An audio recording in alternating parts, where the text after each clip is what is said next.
ఓం శ్రీ గురుభ్యో నమః.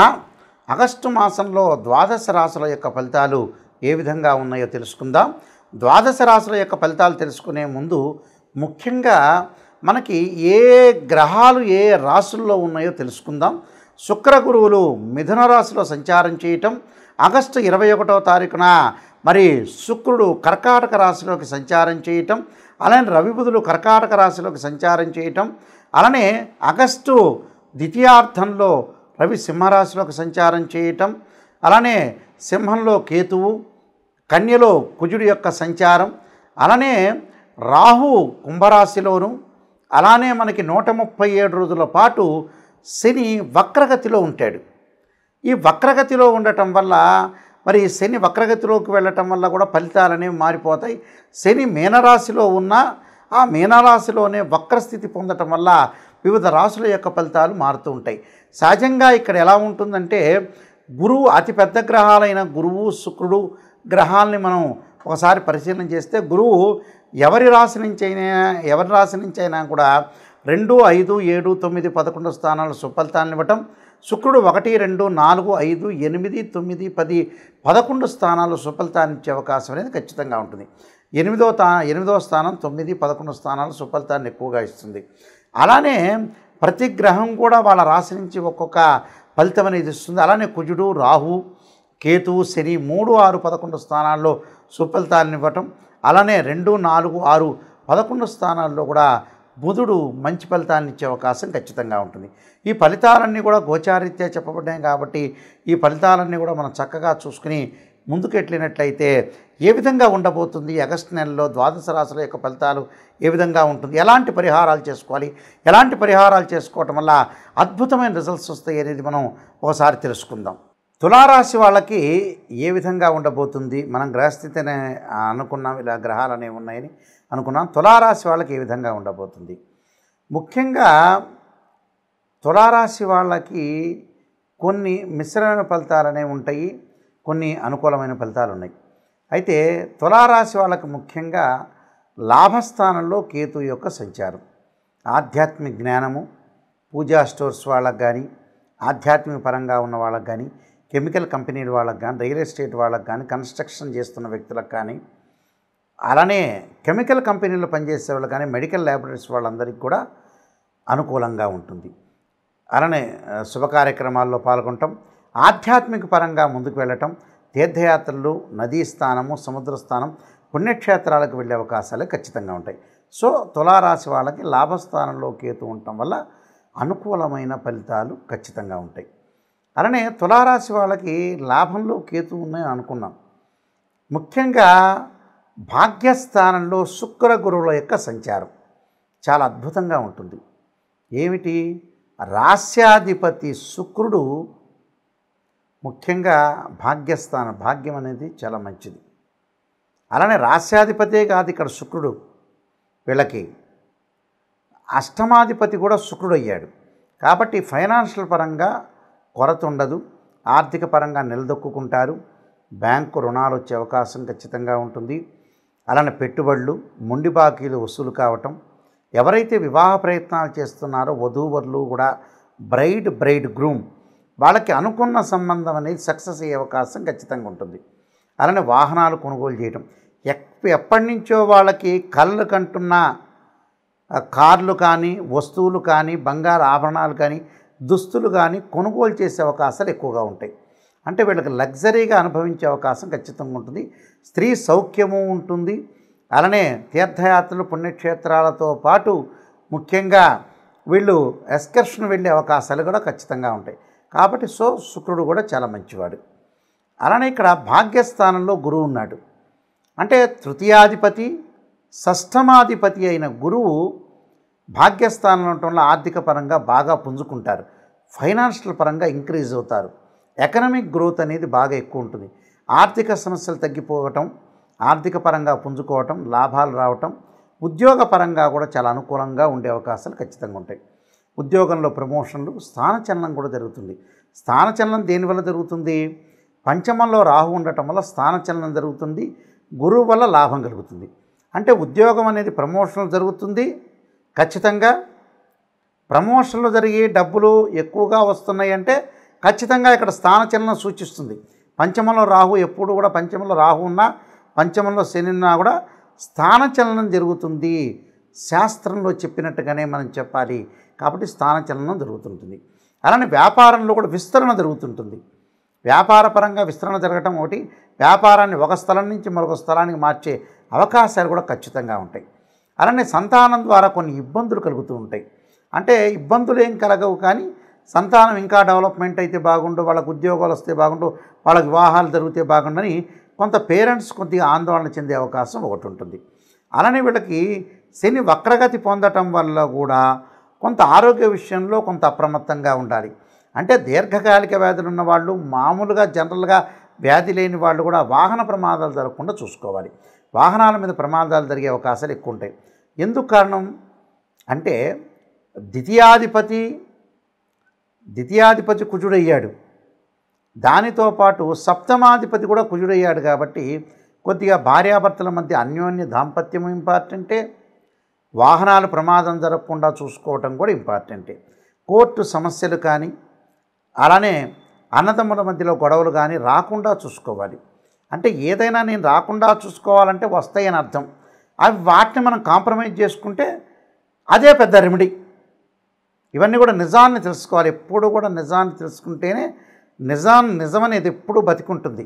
నిజం మనం తెలుసుకుంటే, నెగిటివ్ అనేది మనం తెలుసుకుంటే దాన్ని ఈజీగా మనం పాజిటివ్ చేసుకోవచ్చు. ఆ మిస్టేక్ను మనం జీవితంలో సరిదిద్దుకోవచ్చు. అందువల్లే శ్రేయ లోపం మెరుగుట పెద్ద విద్య, లోపం మెరిగిన వాడే పూర్ణుడవుతాడంటాడు. అందువల్ల దశమంలో రవిబుధులు ఉన్నారు. దశమంలో రవిబుధులు అంటే ఏంటి?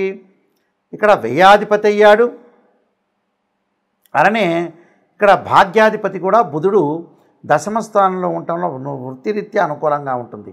నూతన వ్యాపారాలు చేసుకోవచ్చు, వ్యాపారపరంగా అనుకూలంగా ఉంటుంది, ఉద్యోగపరంగా కూడా అనుకూలంగా ఉండే అవకాశం ఖచ్చితంగా ఉంటుంది. ఎలాంటి ఇబ్బందులు లేవు. అలానే లాభాధిపతి కూడా దశమ స్థానంలో ఉండటం వల్ల రవి అనుకూలమైన ఫలితాలు కలుగుతాయి. ఉద్యోగపరంగా ఏమీ ప్రాబ్లం లేదు. ఉద్యోగం స్థిరమైన ఉద్యోగం ఉంటుంది. నిరుద్యోగులకు కూడా ఉద్యోగ అవకాశాలు ఉంటాయి. చిన్న చిన్న విషయాల్లో ఏదో అలజడి జరుగుతుంది కదా అని ఆందోళన చెందాల్సిన పని లేదు. సో ఈ రాశి వాళ్ళకి ముఖ్యంగా ఉన్న గ్రహాలు, కేతువు బాగున్నాడు, అతిపెద్ద గ్రహాలైన శుక్ర గురువులు బాగున్నారు, బుధుడు బాగున్నాడు. మిగతావన్నీ కూడా కొంత మిశ్రమైన ఫలితాలు వచ్చే అవకాశం ఉంటుంది. కాబట్టి ఆందోళన చెందకుండా నేను చెప్పే పరిహారాలు మీరు పాటించండి, మంచి సుఫలితాలు జరిగే అవకాశం ఖచ్చితంగా ఉంటుంది. నేను చెప్పే ఎప్పుడైనా సరే ఫలితాలన్నీ కూడా శాస్త్రంలో ఉన్న ఫలితాలు మాత్రమే చెబుతాను. ప్రజలందరికీ కూడా, వీక్షకులందరికీ కూడా, నాయకంటి గారి రాశి ఫలితాలు చూసే వ్యక్తులందరికీ కూడా నేను ఒక సమాధానం చెప్తాను. నిజాన్ని తెలుసుకోండి. నిజం అనేది నిప్పు లాంటిది. అబద్ధ భావాల్లో ఎప్పుడు కూడా నిజంగా ఉండదు. అబద్ధం అంటే తనను తాను మోసం చేసుకున్నట్టు అర్థం. నేను చెప్పే గ్రహాలు వాళ్ళ రాశి సంబంధించిన గోచారం అనే 20% మాత్రం ఫలితం ఉంటుంది. ఏ గ్రహాలు ఏ స్థానంలో ఉంటుందో బాగుంటుందో తెలుసుకోండి. ఎందుకంటే రకరకాల పుస్తకాల్లో కానీ, వివిధ ఋషులు రచించిన గ్రంథాల్లో కానీ, నేను కూడా దాదాపు 15 గ్రంథాలు రచించాను, రైటర్ని కూడా. అందువల్ల గ్రహాలు ఏ పొజిషన్లో ఉంటే మన రాశి నుంచి మనం గోచారీత్యా చూసుకునేటప్పుడు ఏ రాశి ఫలితాలు ఏ గ్రహాలు బాగున్నాయో ఆ గ్రహాలు మాత్రమే మనకు బాగున్నట్టు. వేరే గ్రహాలు నేను చెప్పినవి చెడు ఫలితాన్ని ఇచ్చే గ్రహాలు చెప్తాను, ఆ గ్రహాలకి మన నివారణ మార్గాలు కూడా నేను చెప్తాను, అవి పాటించండి. నిజాన్ని తెలుసుకోండి, మీరు మోసపోవద్దండి. ప్రతి గ్రహం బాగుందంటే నేను చెప్తే బాగున్నట్టు, బాగలేదు అంటే బాగలేనట్టే. ఆ ప్రేక్షకులందరూ కూడా ఇది గమనించవలసిందిగా ప్రార్థన. ద్వాదశ రాశుల వాళ్ళందరూ కూడా, ఈ రాశులందరూ కూడా వృత్తి, ఉద్యోగ, వ్యాపార రంగాల్లో కానీ, అలానే ఆరోగ్యం పరంగా కానీ, విద్యపరంగా కానీ, ఆలోచనల పరంగా కానీ, ప్రమాదాల పరంగా కానీ, అలానే ప్రతి విషయం కూడా ఆలస్యం కాకుండా ఉండాలి అనంటే కొన్ని రెమెడీస్ అనేవి మనం ఖచ్చితంగా ఆ నెలలో పాటించాల్సిన అవసరం అనేది ఉంటుంది. తప్పులేదు. రెమెడీస్ అనేవి ఎక్కడైతే లోపం ఉంటుందో ఆ లోపాన్ని మనం సవరణ చేసుకొని ముందుకు వెళితే మనకు మంచి జరిగే అవకాశాలు ఉంటాయి. నేను చెప్పినవన్నీ కూడా ఇవన్నీ కూడా గోచారరీత్యా చెప్పబడే ఫలితాలు అంటారు. ఎప్పుడు కూడా గోచారం అనేది బర్త్ చార్ట్తో సమానం కాదు. గోచార ఫలితాలు కూడా 20% మాత్రమే సపోర్ట్ ఉంటాయి. ఎందుకంటే మనం ఎంత కృషి చేస్తున్నా ఆవగింజంత అదృష్టం అనేది ఒకటి ఉండాలంటారు. అంటే మన కృషి తగ్గట్టు ఫలితం అనేది ఉండాలి. అక్కడ భగవంతుడి యొక్క అనుగ్రహం కూడా ఉండాలంటే ప్రతి దానికి కూడా ఒక సమస్యకు పరిష్కారం అనేది ఉంటుంది. ఎంత విషయంలో కూడా మన నెగిటివ్ నిజంగా తెలుసుకోవాలి, ఆ నెగిటివ్లోంచే పాజిటివ్ రావాలి. ఎప్పుడు కూడా రాశిఫలాలు చెప్పేటప్పుడు పాజిటివ్ ఉండాలని ఆలోచన చేయొద్దండి. నెగిటివ్ కూడా ఉంటుంది. ఆ నెగిటివ్లో ఉంటే మనం పాజిటివ్ చేసుకోవాలి. అందువల్లే శ్రీయ లోపం పెరుగుట పెద్ద విద్య, లోపం ఎరిగిన వాడే పూర్ణుడొగరు అంటాడు. అంటే పూర్ణత్వం అనేది మనం సాధించాలంటే నిజాన్ని తెలుసుకోవాలి. నిజాన్ని తెలుసుకోవాలంటే ఏమిటంటే కొన్ని ప్రత్యేకంగా రెమెడీస్ అనేవి చేసుకోవాలి. యజ్ఞయాగాది క్రతువులు, జపాలు, అలానే హోమాలు లాంటివి తప్పకుండా ఇప్పుడు కూడా చేసుకోవాలి. చేసుకుంటే చాలా మంచిది. అయితే ఈ నెలలో మీరు చేసే రెమెడీస్ అనేవి నేను ప్రత్యేకంగా చెప్తాను. ఆ రెమెడీస్ ఏ విధంగా చేయాలి అనంటే, మనకి ఈ నెలలో శ్రావణ మాసంలో నాగుల చవితి వస్తుంటుంది. ఈ నాగపంచమి రోజున అందరూ కూడా పుట్టలో పాలు పోయటం, 2 జంట సర్పాలను దానం చేయండి. ఎందుకంటే సర్పదోషం ఉన్న వాళ్ళందరూ కూడా తప్పకుండా నాగపంచమి రోజున సర్పదానం చేస్తే చాలా మంచిది. అలానే ఈ నెలలో గురుపుష్యమి యోగం అనేది ఉంది. అంటే ఉద్యోగపరంగా ఇబ్బందులు పడుతున్న వ్యక్తులు కానీ, అలానే ఏదైతే ధనపరంగా ఇబ్బందులు పడుతున్నారో, ఫైనాన్షియల్ పరంగా ప్రాబ్లమ్స్, ఉద్యోగం నిలకడ లేదా, స్థిరత్వం లేదా, ఇలాంటి వాళ్ళందరూ కూడా తప్పకుండా గురువును ఆరాధన చేయాలి. అంటే సూర్య నమస్కారాలు చేయటము, అలానే గురువుని యొక్క ఆరాధన చేయటం, శనగలు, అలానే గోధుమలు దానం చేయటం, గోధుమలు, ఎర్రని వస్త్రము, ఎర్రని పూలు దానం చేయటం, అలానే శనగలు దానం చేయటం, అలానే పసుపు వర్ణం గల జాకెట్ పీసు దానం చేయటం, అలానే సూర్య నమస్కారాలతో పాటు దేవానాంచ ఋషీనాంచ గురుకాంచన సన్నిభం బుద్ధిమతం త్రిలోకేశం తమ నమామి బృహస్పతి అనే మంత్రాన్ని చదవండి. ఎవరికైనా సరే వివాహాలు దగ్గరికి వచ్చినట్టు వచ్చి వెనక్కి వెళ్తున్నాయా, ఆ శుక్రవారం రోజున, ఈ శ్రావణ శుక్రవారం రోజున, వరలక్ష్మి వ్రతం రోజున చక్కగా లక్ష్మీదేవి యొక్క ఆరాధన చెయ్యండి. అలానే మహాదేవే చ విష్ణుపత్ని ధీమే తన్నో లక్ష్మీ ప్రచోదయాత్ అనే మంత్రాన్ని ఆ శుక్రవారం రోజున తప్పకుండా బొబ్బర్లు, అలానే ఎల్లో కలర్ పీసు, అలానే బ్రాహ్మణుడికి దానం చేయండి. దానం చేయటం, అలానే ఆ రోజున వీలైతే కన్యాపాశుపతాస్త్రం, వరపాశుపతాస్త్ర రుద్రాభిషేకం లాంటివి చేసుకోండి. ప్రమాదాలు జరుగుతున్నాయా, మరి కుజుణ్ణి శనిని ఆరాధన చేయండి. ఈ శ్రావణ శనివారం రోజున తప్పకుండా శని ప్రదక్షిణాలు చేసి నీలాంజన సమాపాతం రవిపుత్ర యమాగ్రజం ఛాయామార్తాండ సంభూతం తం నమామి శనిశ్చరం అనే మంత్రాన్ని చక్కగా చదువుకోండి. అలానే అంగారకుడి యొక్క ఆరాధన శ్రావణ మంగళవారం రోజున తప్పకుండా వాళ్ళ ఆరాధన చేయాల్సింది ఏంటంటే సుబ్రహ్మణ్య స్వామి యొక్క ఆరాధన. తత్పురుషా విద్యే మహాసేనాయ ధీమే తన్నో షణ్ముఖ ప్రచోదయాత్ అనే మంత్రాన్ని మంగళవారం రోజున రాహుకాలంలో దీపం పెట్టండి. మనసుకు శాంతి లేదా, మీరు శ్రావణ మాసంలో వచ్చే సోమవారం రోజున చంద్రుణ్ణి ఆరాధన చేయండి. ఎలాగా, ఇంటిలో కూర్చొని చంద్రగాయత్రి మంత్రాన్ని చదవండి. క్షీరపుత్రాయుద్ధి అమృతతత్వాయ ధీమే తన్నో చంద్ర ప్రచోదయాత్. కోర్టు సమస్యలు ఉన్నవాడు కుజుణ్ణి ఆరాధన చేయండి. అలానే ఆరోగ్యపరంగా బాగలేని వాళ్ళు శని, రవి, కుజుడిని ఆరాధన చేయటం వల్ల కూడా మనకు మంచి పనులు జరిగే అవకాశాలు ఖచ్చితంగా ఉంటాయి. అలానే ఆరోగ్యం బాగుండట్లేదు గురువు గారు, దీర్ఘకాలిక వ్యాధులు వస్తున్నాయి, నాకు బీపీ షుగర్ కంట్రోల్ లేదు అనే వ్యక్తులు శరీరే జర్జరీభూతే వ్యాధిగ్రస్తే కళేబరే ఔషధం జాహ్నవీతోయం వైద్యో నారాయణ హరి మంత్రాన్ని చదవండి.